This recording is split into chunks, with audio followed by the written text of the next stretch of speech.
Put the cabinet into the dust-proof bag. Attach the CE label to the cabinet. Put the desiccant in.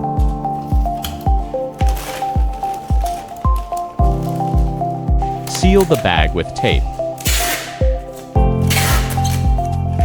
Put the cabinet into the wooden box.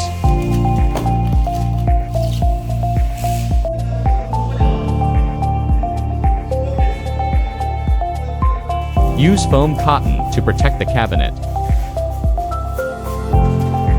Close up the wooden box.